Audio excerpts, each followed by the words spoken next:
Blood and Moonfire Season 1. What the Prophecy Costs. Episode 4. The Greywood, dawn breaking. The morning came the way difficult mornings always come in the wake of something that cannot be undone, quietly, without apology, with a cold white light that illuminated nothing it did not also expose. The Greywood held its silence like a held breath. The great silver-barked trees stood in their immovable patience, their upper branches catching the first gray wash of dawn, while their roots kept everything below in a dim, diffused half-dark. Mira lay near the low-burning fire, her breathing steadier than it had been at midnight, the worst of her injuries wrapped and sealed with what remained of Liora's Moonfire, which was not much. Liora had spent herself prodigally in the Ashen Hollow, and there was a cost to that which she had not yet permitted herself to calculate. She sat with her back against one of the ancient trunks and her knees drawn up, the explanation having worn itself down to its last hard edges. The facts were complicated, but the difficulty lay less in their shape than in their weight. She had carried them alone for 3 days. Placing them before Kael gave them a new gravity, as though spoken truth could become heavier once another person had to bear it too. Kael listened. He sat several feet away, one arm resting across his knee, and he was very still. It was the particular stillness of a man who has chosen not to react, who has identified the precise moment when reaction would reveal too much, and has elected, deliberately, to withhold it. His amber eyes were low, watching the fire rather than her. The amber in them had settled to something deep and quiet, like banked coals. He was listening the way soldiers learn to listen, completely, and without the luxury of immediate response. The last of it settled between them, the bonding rite, the proximity required, the spoken oath, the pressing of fires at the heart. Ritual was too clean a word for something so intimate. Irreversibility waited inside it. So did the lifelink. So did the shared dreaming. She had told him all of it, or near enough all of it. The silence between them was enormous, not uncomfortable in the way of awkward silences. This was a different animal entirely. It was the silence of an open field before a storm, when the air itself becomes aware of what is coming and every blade of grass goes still. He stood. It was a slow, considered movement, the movement of a man who needs to put distance between himself and something before he can think clearly about it. He moved to the edge of the firelight and stood with his back to her, looking out into the pale pre-dawn Greywood, and the light turned the edges of him to silver, which was an irony he would not have appreciated if she had pointed it out. His attention moved, inevitably, to the part she had omitted, the clause she had navigated around with careful, deliberate restraint, the final weight at the bottom of everything she had set before him. At last his thoughts found the forbidden edge of the matter, the name neither of them had wanted to set loose in the morning air, the blood price. Liora did not answer. She looked at the fire because the fire asked nothing of her, and for one selfish breath, she was grateful to be in the presence of something that would not demand courage.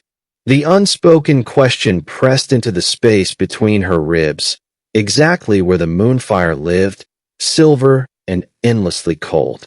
She had survived training, prophecy, battle, and Seraveth's expectations by learning to put fear somewhere private and keep walking. But this was different. This was not fear of pain or death.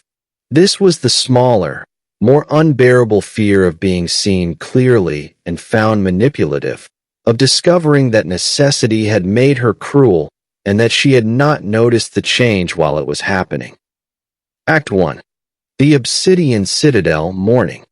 They returned to the Obsidian Citadel in the mid-morning light, and the Citadel received them the way it always received failure, in silence, with its towers cutting the pale sky into precise geometric sections, and its gates opening without ceremony, and its inhabitants watching from windows and corridors with the particular careful blankness of people who had learned when to say nothing. The three of them moved through the outer court and into the receiving hall, and the receiving hall was the kind of room that had been designed by someone who understood that architecture was a form of argument. It was enormous, and deliberately so, the ceiling vaulting up into shadow, the walls lined with dark stone that absorbed light rather than reflecting it, the floor a deep polished obsidian that showed every person who walked across it their own diminished reflection. It was a room that made most people feel small. It was designed to. Seraveth was already there. Of course she was. The High Matriarch stood at the far end of the hall, and she was not moving toward them, and she was not speaking, and she did not need to do either of those things because her stillness did all the work for her. She was dressed in the formal gray and silver of her station, her silver hair coiled with the precision of something engineered rather than arranged, and her moonfire was suppressed to nothing visible, which, in a Nightborne witch of her age and power, was not restraint. It was a choice. It was the equivalent of a very controlled person letting you know, very quietly, that they are not as controlled as they appear. Liora stopped walking at the appropriate distance and stood with her hands at her sides and her chin level. She had the kind of bearing that had been trained into her since childhood, the kind that looks like calm and is, at its root, simply a very old and very practiced form of survival. Seraveth began. She did not raise her voice. She did not need to. The acoustics of the receiving hall were such that a whisper would carry to the far corners, and Seraveth had never needed the crude reinforcement of volume. She took apart what had happened in the Ashen Hollow with the methodical precision of someone who has thought about nothing else since receiving the report, who has mapped every decision and found every place where a different choice might have produced a different outcome. She was not wrong about most of it, which was the most devastating part. The intelligence had been good, but the execution had left variables unaccounted for. The team had survived, which was something, but survival was not the mission, and the mission had not been accomplished, and the Void Gate was still standing, and the Herald was still free, and all of those facts sat in the room between them like stones. Then Seraveth's focus sharpened on the withheld prophecy. No excerpt, no selective phrasing, no convenient silence around the clauses most likely to complicate obedience. Her attention cut next to the Ashfang prisoner who had been kept too near an active combat zone, barely restrained, and still far too useful to dismiss as an accident. She never looked at Kael. She did not need to. The implication found him without help. Liora held her ground. Though Seraveth's composed fury reached past training and touched older places in her, the child who had learned to justify herself before she understood why justification was required, the apprentice who had learned that imperfection cost more than punishment. Still, she did not yield. The intelligence had been sound. They had bought time. The Void Gate had taken damage. These truths were all she had, and she set them down with the quiet precision of the only language Seraveth respected. Seraveth listened. She allowed each point its moment. And then she delivered her ultimatum, which was not delivered as an ultimatum at all. It was delivered as a simple statement of the world as it existed. Results before the next full moon, or she would handle the matter herself. The matter, as though the Herald, the Void Gate, the spreading tide, the prophecy, and every life connected to them were a single administrative concern awaiting resolution. The meaning in those words was not subtle. It did not need to be subtle. The High Matriarch of the Nightborne Coven did not deal in subtlety. She dealt in precision, and the precision here was that she would handle the matter herself, which meant she would handle it without Liora, which meant she would handle it without the Bonding Rite, which meant she had either identified an alternative or she was prepared to attempt something that the prophecy had made abundantly clear was not an alternative at all. Seraveth had not read the full prophecy. That was the problem, and it was also, Liora understood, about to become the answer to Seraveth's question about why she hadn't shared it. Seraveth turned and walked out. The receiving hall absorbed the sound of her footsteps and gave back nothing. The silence she left behind was a different texture than the silence in the Greywood. Colder, more institutional, the kind that had been trained rather than grown. Liora stood in it and breathed and said nothing. Her body remembered this room before her mind could order it not to. The child standing in the same polished darkness with scraped palms hidden behind her back. The apprentice waiting to learn whether she had failed by bleeding. The young operative praised only when the praise could be used as pressure. Each breath entered her like cold water and left more slowly than it should have. She could endure Seraveth's anger. What hollowed her was the old, obedient part of herself that still wanted to earn forgiveness from the very woman who had taught her to confuse forgiveness with usefulness. Kael stood in the doorway, framed by the tall arch of the entry corridor, his arms loose at his sides and his expression arranged into the neutrality of someone storing every detail for later. He had seen enough. The sharpness in his face was not comfort, not solidarity, not performance. It was the clarity of an outsider who had understood Seraveth's true priorities. Not the gate, not the herald, not even the void tide as frightened people understood danger, but the shape and control of her coven's power. Liora gave no answer. Her reflection lay beneath her in the obsidian floor, pale and fractured by the polish of the stone, and she let his judgment stand because there was nothing in it she could honestly refute. He had named a truth she had carried longer than she cared to admit, and hearing it from someone with no stake in softening it did not relieve her. Exactly. But it shifted something in her chest all the same. Act 2. The Citadel Healer's Wing and the upper corridor midday. Toryn was awake. This was the first thing Kael verified when he entered the Healer's Wing.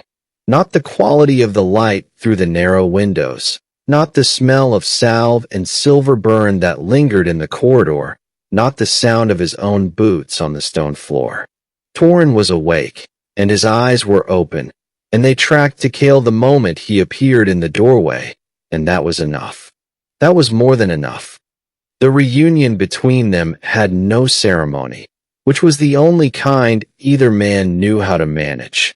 Kael crossed the room and sat beside the narrow bed, and Toryn watched him with the eyes of a man who has been lying still for days with nothing to do but think, and has thought, in that time, a great many things he has not yet had the opportunity to say. There was a long moment of simply being in the same room alive. It was the fullest breath Kael had drawn in days, and Toryn felt it too. The settling, the release, the particular gratitude that has no name because language did not anticipate needing one for this specific thing, which is the relief of finding that the person you love most in the practical world has not been taken from it. Toryn had always observed too well. It was, across their years together, simultaneously his most valuable quality and his most inconvenient one. He had a scout's eye for the thing that didn't fit, for the detail that contradicted the story being told, for the small inconsistency that meant the larger picture had been misread. He turned this skill, now, without apology, on Kael. At first they remained with the safe things, the mission, the hollow, the herald. Kael answered from behind those subjects as if they were cover, offering facts with efficient precision and leaving everything personal untouched. Then Toryn pushed. Not sharply. He was too good at this to be sharp. He pushed the way water pushes, finding the angle, the gap, the place where the thing being held up has the least support. He observed, in his careful way, that Nightborne witches do not spend Moonfire on people they do not intend to keep. That healing an Ashfang soldier with Moonfire, a fire-made creature, a fire that runs counter to everything lunar, costs a Nightborne, which something real. Something that cannot be categorized as tactical efficiency. Something personal and deliberate and chosen. He noted that Kael, who had a habit, Toryn had cataloged this habit over years, across a dozen camps and border towns and burning stretches of no man's land, of identifying the exits in every room he entered, of knowing before he committed to any space the precise geometry of how to leave it, had stopped doing that. He had been in the Obsidian Citadel for days, surrounded by Nightborne witches in a fortress not designed for him, and he had not once, as far as Toryn could observe, been actively planning to leave. Kael deflected. He was good at it. He was, in fact, excellent at it. He had the sardonyx gift for redirecting a conversation with something true enough to sound like engagement and specific enough to feel like disclosure without actually being either. He redirected twice, and then Toryn, who had been watching him redirect conversations for years, simply named it. Not in anger, not in judgment, in the patient, unguarded voice of someone who has decided that the kindest thing they can do is refuse to pretend they don't see what they see. He named what he saw, that Kael was terrified, not of the herald, not of the void, not of the mission's failure or the prophecy's weight or the irreversibility of the rite. He was terrified of what was happening in the space between himself and the white-haired Nightborne, which who had caught his hand in the dark of the Ashen Hollow and held it. Kael turned his gaze to the wall, his face settling into that disciplined blankness which had protected him through tribunals, border skirmishes, and too many rooms where honesty would have been a liability. He did not deny it either. The silence that followed should have been easier than words, but it was not. It sat beside the narrow bed like a third witness. The thing Toryn had named, the thing Kael had avoided naming, the thing that had already begun rearranging the map by which Kael understood danger. Toryn, who had known him across famine roads, ruined towns, and all the temporary loyalties that war makes men call home, understood the distance between refusal and inability. He nodded very slightly and let the silence stand, because pushing further would have turned recognition into trespass.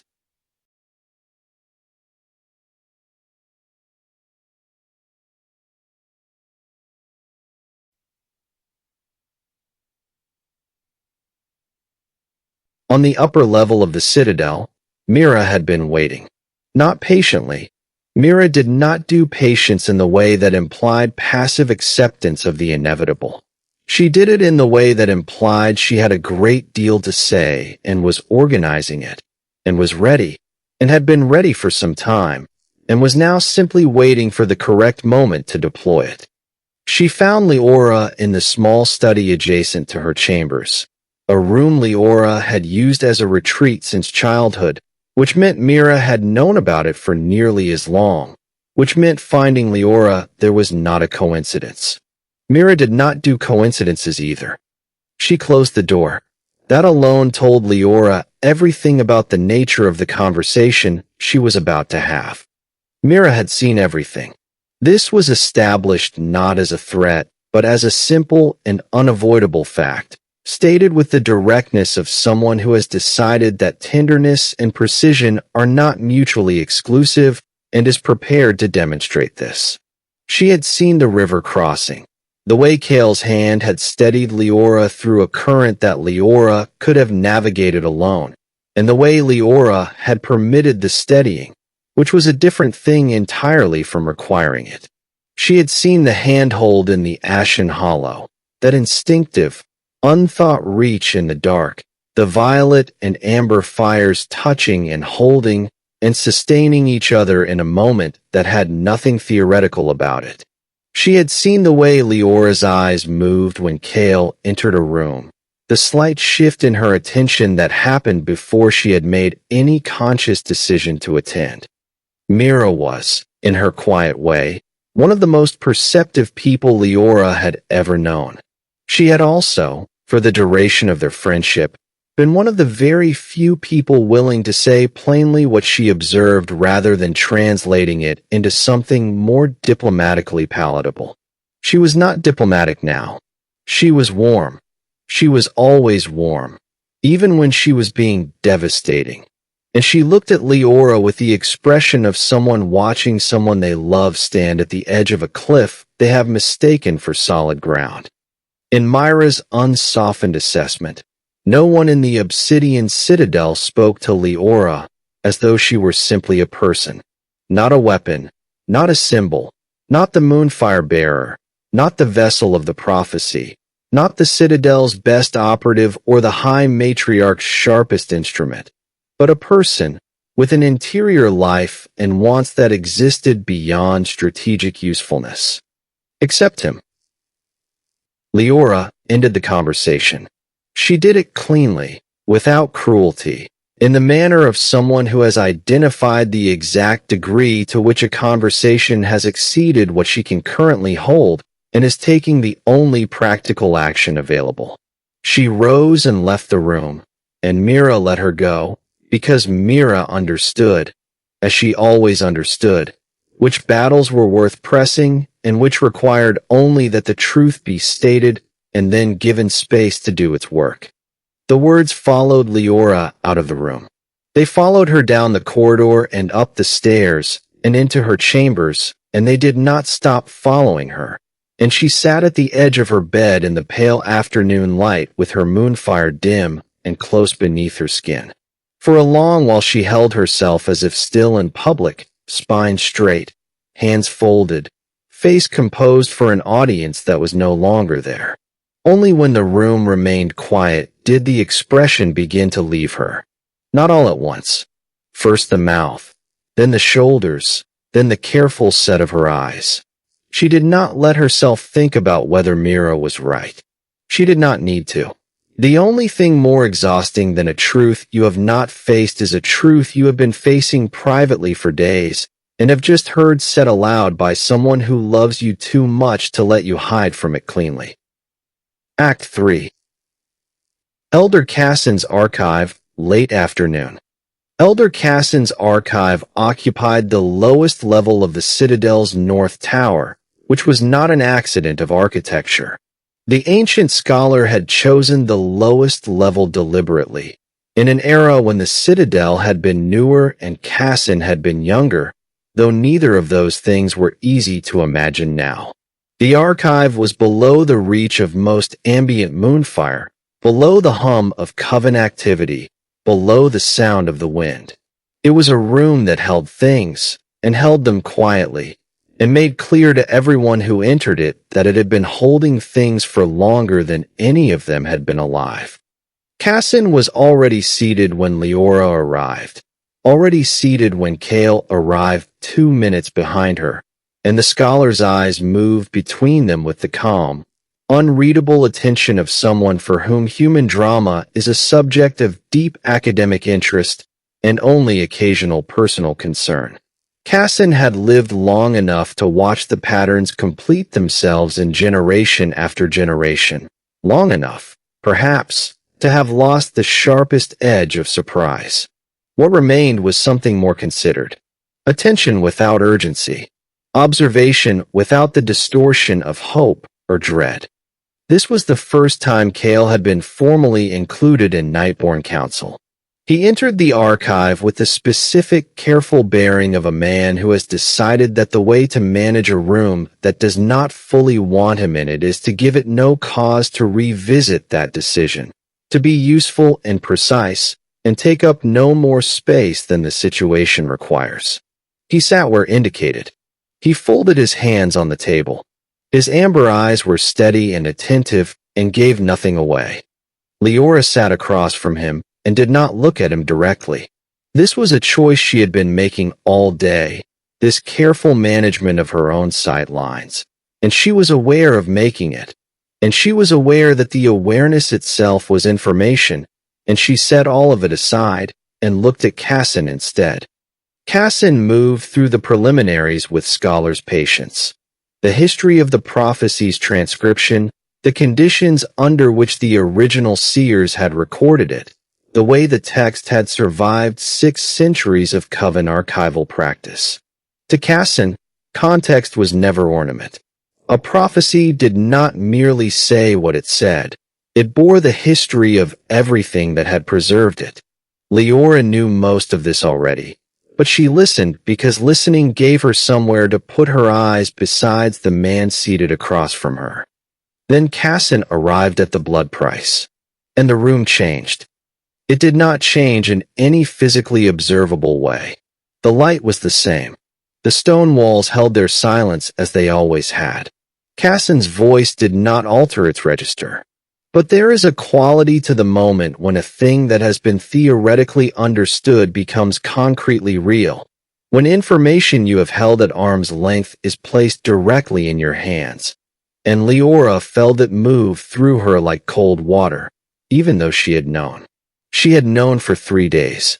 She had sat with this knowledge in the archive alone, at midnight, and she had decided how to carry it, and she had carried it, and hearing it stated aloud now, in this room, with both of them present, was a different thing entirely from the private carrying. The blood price was this. The Bonding Rite did not merely interlink power. It interlinked life. After the completion of the rite, the bearers were bound to each other not only in the capacity of their fire, but in the fact of their existence. If one bearer died after the rite was complete, the surviving bearer would experience the severance as a physical event, a catastrophic, full-body rending of something that had become structurally integrated, and might not survive it without immediate coven intervention. The word might was doing heavy work in that sentence, and all 3 people in the archive understood exactly how heavy. The lifelink was not the whole of it. After the rite, the bearers would dream each other's memories. Not chosen fragments, not merciful summaries, not careful disclosures offered by consent, but everything. Every year, every corner, every wound and joy and secret and shame would pass through the dreaming, bidirectional and complete, with nothing protected by forgetfulness and nothing spared by privacy. Kael went very still, and this was different from the stillness he had chosen in the Greywood. This was not discipline. It was the body's first instinct when the ground gives way. Do not move. Do not breathe too deeply. Do not make the collapse worse by acknowledging it. For one suspended moment, the archive seemed to narrow around him.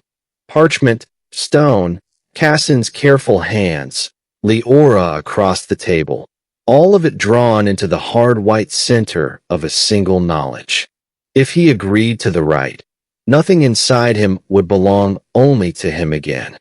He understood immediately what the memory clause meant. He did not need to think it through or trace the implication to its conclusion.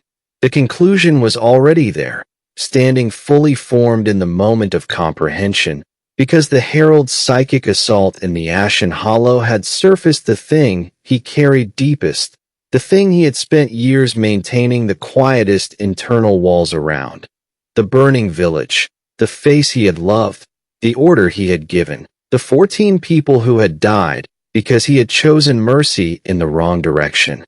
That thing, which was his, which lived in him in the specific, textured, unshared way that only the things we have never told anyone truly live in us, would, after the rite, become hers, would live in Liora as it lived in him, would be present in her dreaming without her ever having chosen to receive it, and without him ever having chosen to give it.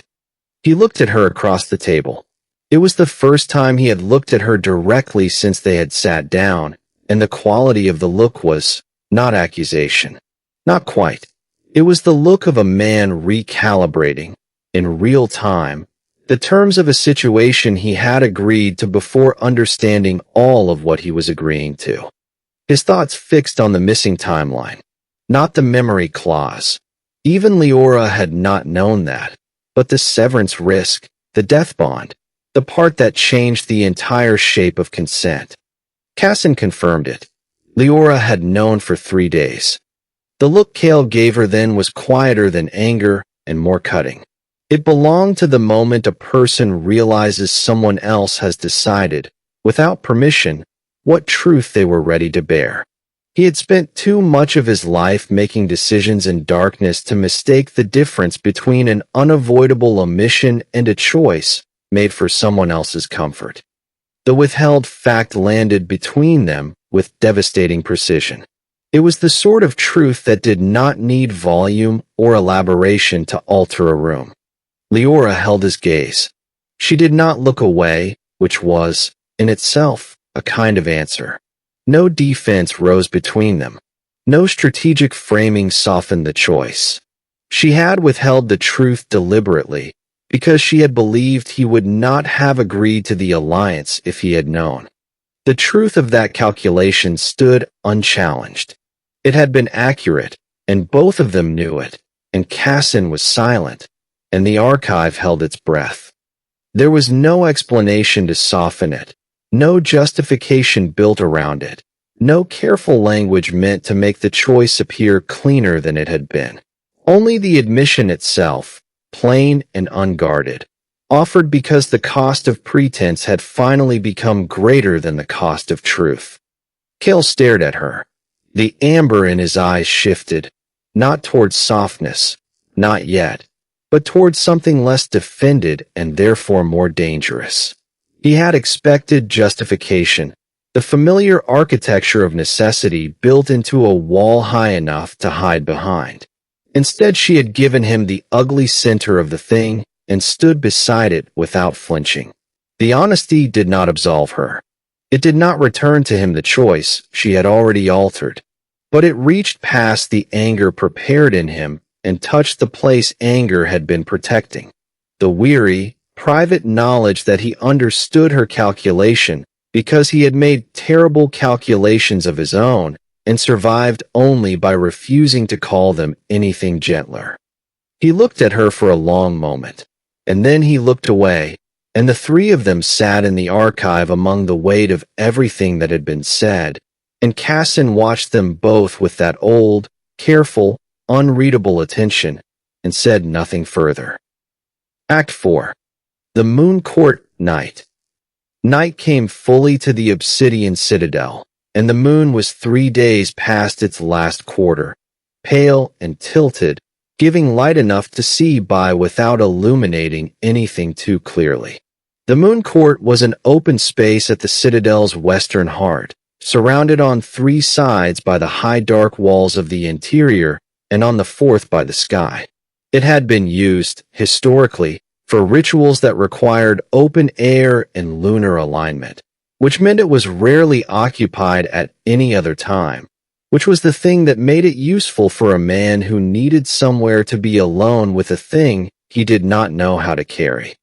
Kael stood at the center of the Moon Court with his back to the archway, caught in the threshold before a shift. It was not the full blaze of Ashfang fire, not yet, but the body's quieter surrender to pressure.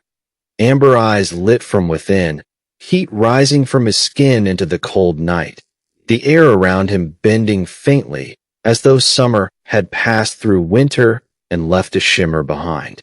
Whatever he could not speak, his body was burning away by turning it into heat and letting the darkness take it. He did not hear Liora arrive. She stopped in the archway with one hand against the dark stone and remained there, silent and unseen, watching him in a way that had nothing to do with strategy. It was not assessment or calculation. It was the stillness of someone who has come upon another person's private pain and cannot look away, not because it is hers to claim, but because some part of her has already begun to understand that leaving would be its own kind of answer. The cold night air moved through the moon court. Overhead, the tilted moon threw its pale, inexact light across the dark stone, and the heat shimmer around Kael caught the moonlight and threw it back fractionally warmer, slightly altered, the silver becoming something the briefest shade of gold at its farthest edges where the two fires existed in the same air. Neither of them inside the other. Just adjacent. Just sharing the same dark and the same cold and the same night. When the silence finally opened, it did so without him turning. The confession went first to the sky, to the western wall, to the cold air that could hold what daylight could not. Some truths required darkness and distance before they could cross from one body into the hearing of another. The truth of the village surfaced then, not the official facts preserved in reports and exile documents, but the interior truth beneath them, the part no record could contain because records had no vocabulary for the weight of a decision that had seemed merciful until it became ruinous. The official version had named disobedience and failure. The true account was simpler and worse. He had ordered the withdrawal, believing that restraint might be legible as mercy rather than weakness, that it might open a door where only violence had stood. He had been wrong in the specific, catastrophic way that idealism is wrong when it meets a situation that has no room for it.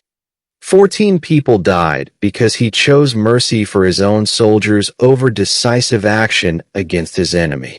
He had the mathematics of it exactly. He always had the mathematics of it exactly, because the mind does not release the numbers of the dead in the way that it releases other information. It holds them. It returns to them.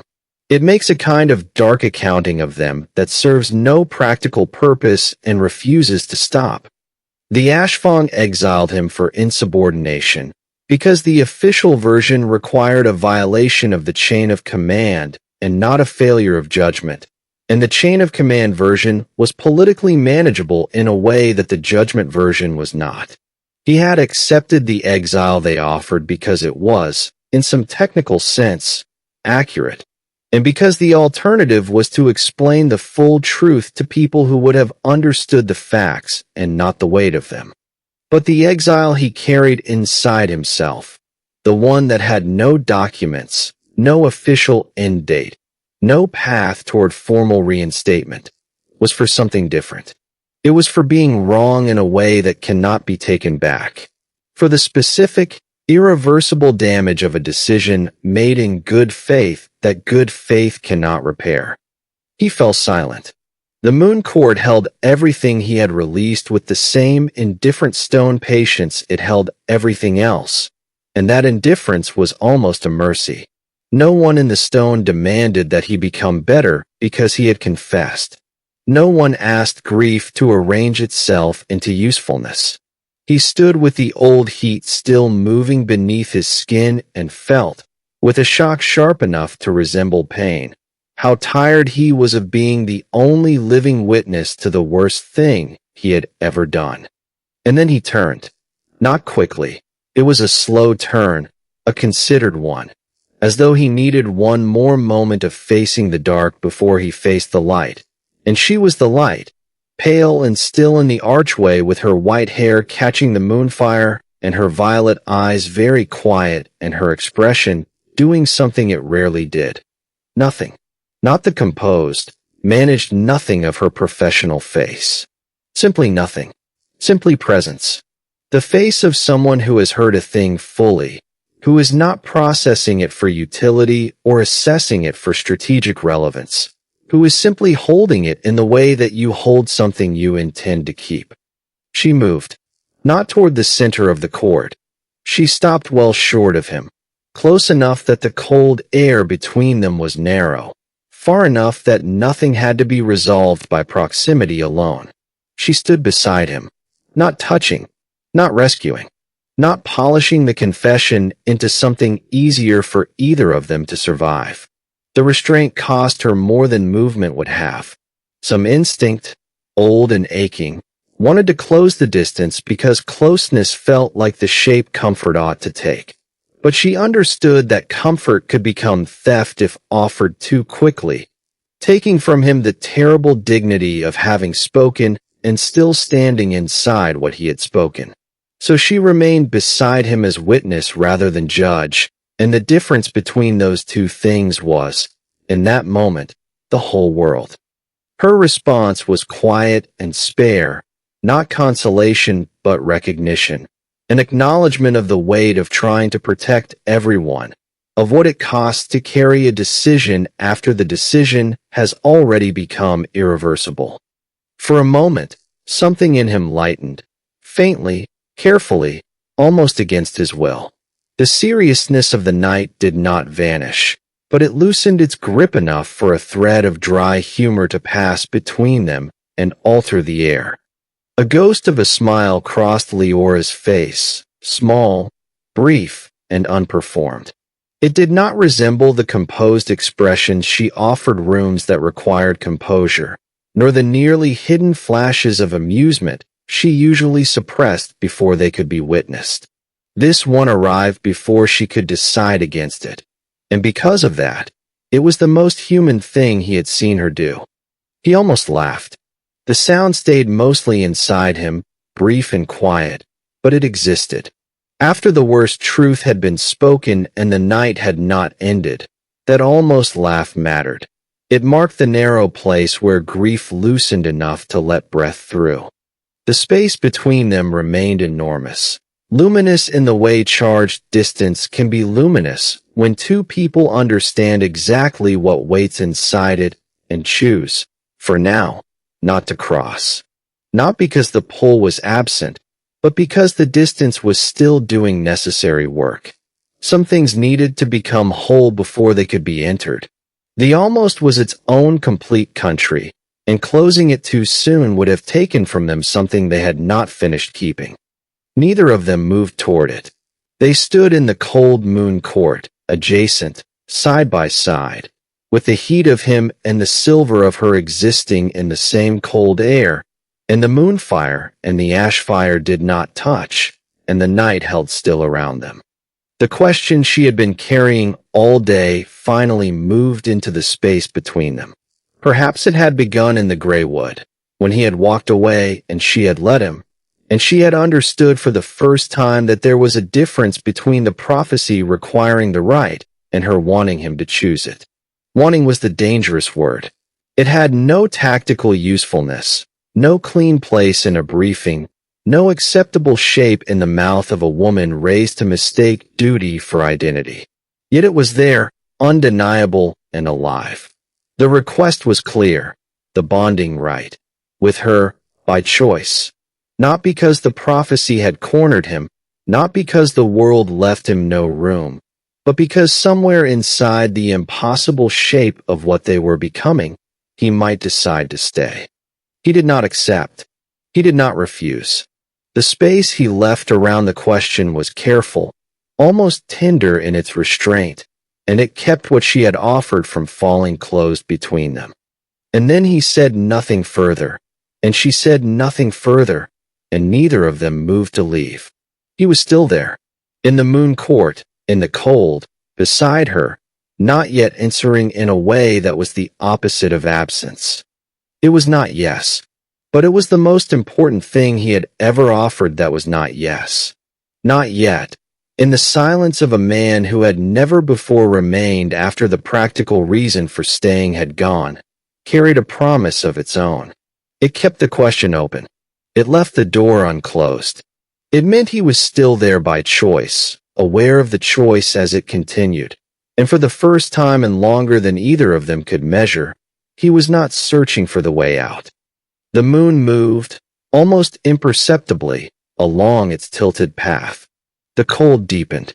The heat shimmer around Kael settled slowly, by degrees, as the emotional flood found its level, as the night absorbed what he had released into it, and gave him back a more even version of his own temperature. He did not move away from her. She did not move away from him.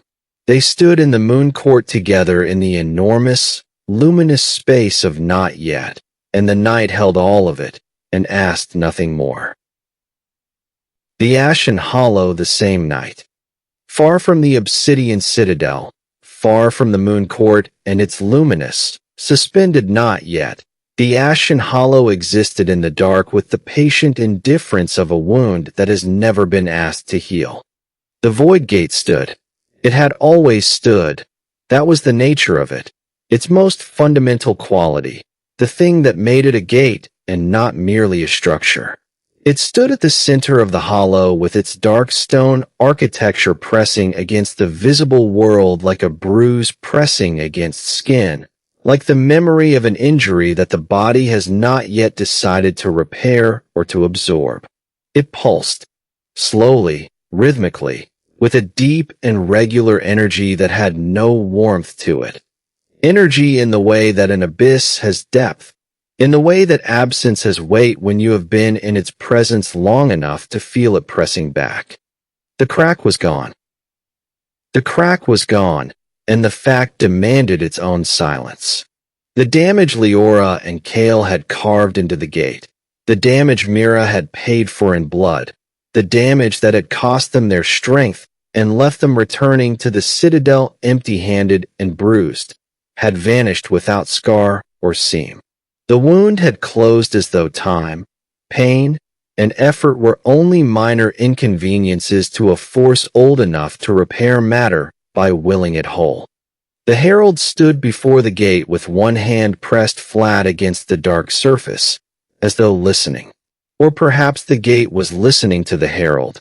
With something so old, the distinction had little meaning. The herald's form was nearly motionless, its stillness unlike any human restraint or composure. Nothing in it seemed withheld. Nothing waited behind the face. It had the dreadful calm of a thing entirely aligned with itself. The gate pulsed beneath the herald's hand, and the dark energy of it moved in long, deep rhythms, whole again, and the night of the hollow had no moon in it. The hollow sky was its own, and admitted nothing from outside itself. The timeline they had been counting on no longer existed. The crack they had placed in the gate's foundation, the damage that had bought them what they believed were weeks, the margin they had calculated their preparations against, all of it was simply gone, as though the effort had never been made, as though the hollow had dreamed it and woken without memory of the dream. The next full moon was 12 days away. The herald did not move. The gate pulsed on, whole and patient and certain of itself, in the dark of the ashen hollow. Far away, in the moon court of the Obsidian Citadel, two people stood in a cold night they did not yet know had just grown smaller. End of Episode 4, Blood and Moonfire, Season 1. What the Prophecy Costs.